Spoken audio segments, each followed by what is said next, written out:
Namaste, good evening. As you heard, I'm Neera Bahel, and it's an honor to be here today. I was hoping that His Excellency would be here. However, I hope that he will arrive soon. So, all of the distinguished Acharyajis, esteemed co-chairs of this Mahasammelan, and honored guests, both local and those who are visiting from far and wide, as you heard. First and foremost, I wish to extend my heartfelt gratitude to the highly accomplished speakers for sharing their insights and wisdom into deep and meaningful topics throughout the entire Sammelan, as you all have heard. It is indeed an honor to be invited to speak this evening.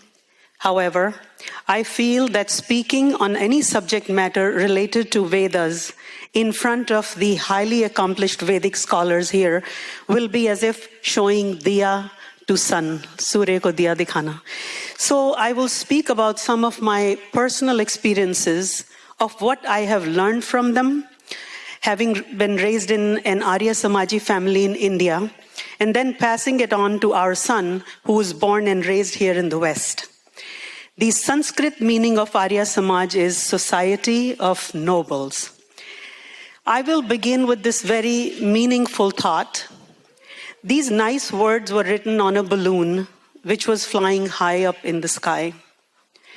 It is not what's outside, but what's inside that takes me to the top.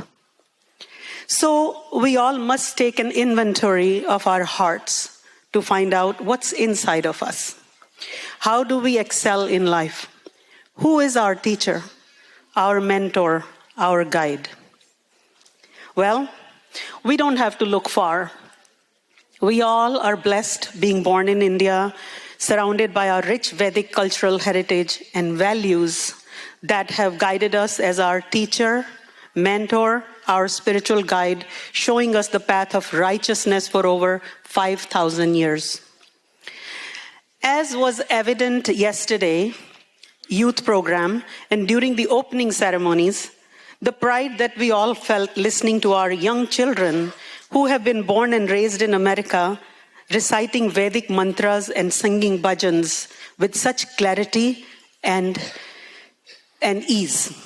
So we must continue instilling these values in our children so they will be the surgeons of their souls, guided by these Vedic principles, as Dr. Raj Pandya so eloquently stated in his remarks yesterday also. This teaching begins at home. The first value that a child learns from his or her family is respect for the mother. In Hindu families, it is common custom to bow down to touch the feet of elders and parents. This traditional custom emphasizes the value of respect for elders. The concept of mother worship is deeply ingrained in the Hindu way of life, and the mother is considered as the first guru of the child. I want to express my heartfelt gratitude to my mother, who is in the audience here today, and to my late father, whom we lost at a young age of 64, for raising me with those noble values. Mom, I bow down at your feet. Please stand and be recognized. Thank you.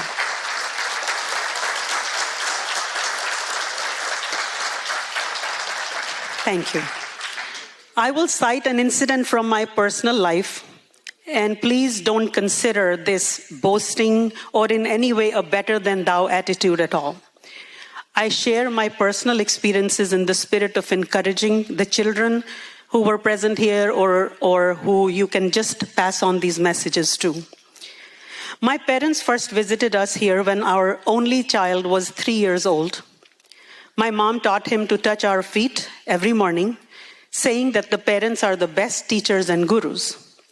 From that day to today, and he is now 35 years old and an interventional radiology fellow at Mount Sinai, New York, he has never, ever failed to continue with this ritual every time he meets us, my husband and I, and any of his elders. I recall when at age 18, he first entered Emory University as an undergrad, and I was working there for over 20 years.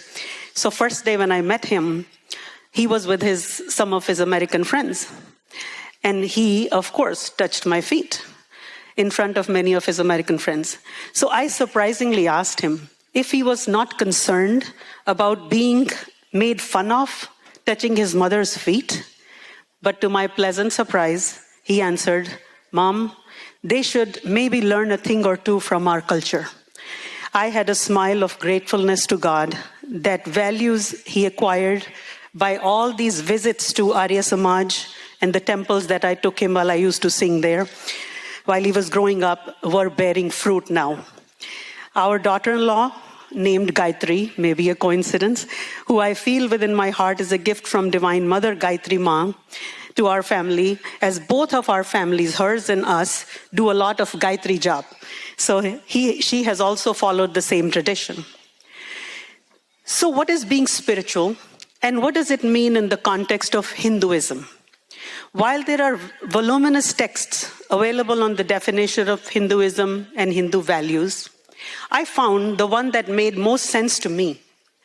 Swami Chinmayananda made a powerful statement in his first public talk in 1951 about the effectiveness of Hinduism. The true Hinduism is a science of perfection. There is, in the true Hinduism, a solution to every individual, social, national, and international problem. True Hinduism is the Sanatan Dharma of the Upanishads.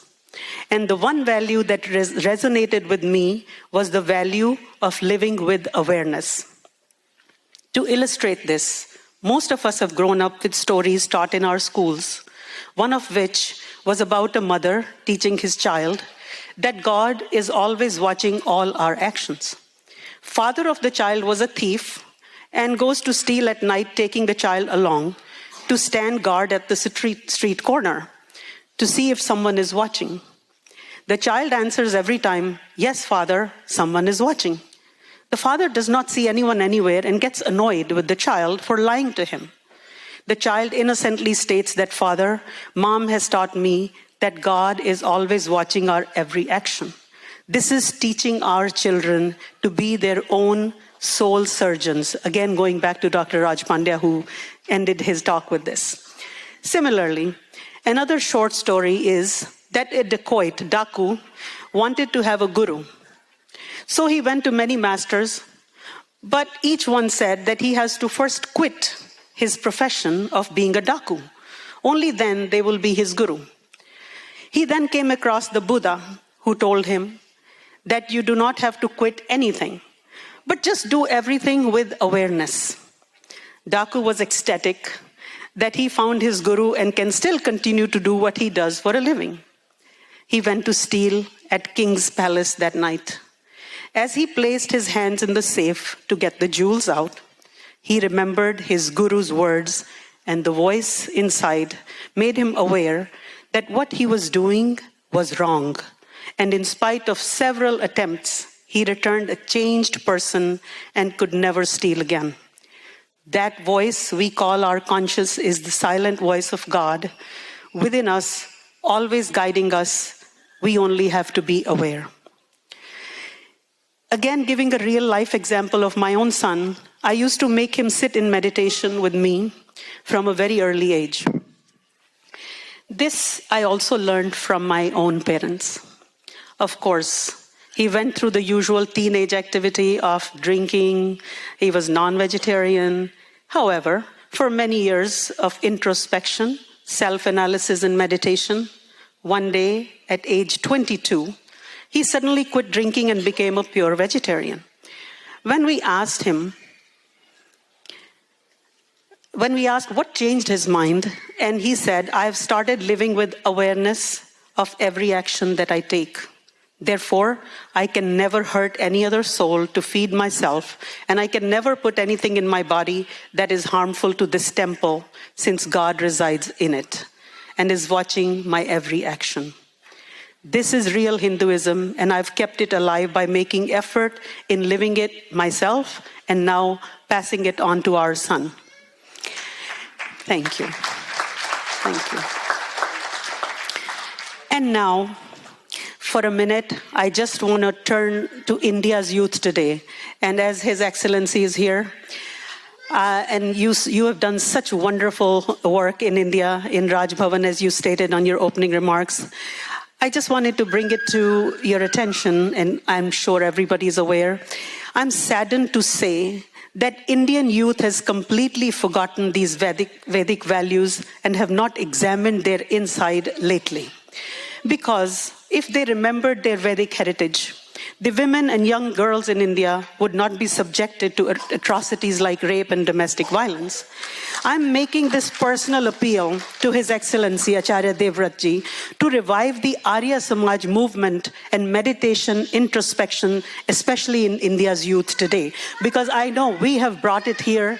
Having been raised here, we are giving, as you can see, to our children, keeping it alive. I just feel that there is a need now, because Indian youth has probably forgotten, it's hidden. So if you can then go back and then start that movement again, we would appreciate it.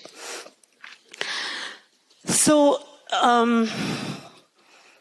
the greatest gift of Hindu Sanskriti given by our sages, this Vedic heritage, is the greatest gift given to the world by our sages. We have made India proud in America, as it is well-known fact that Indians are amongst one of the most respected races in America, known for our affluence and education achieved through hard work with this great country, when this great country presents us with the opportunities. We are blessed to enjoy best of both worlds. In closing, I'm reminded of something I read a while back on Genius Kids India. A young man asked an elderly gentleman, "Tell me, sir, in which field could I make a great career?" He said with a smile, "Be good human being. There is huge opportunity in this area and very little competition." So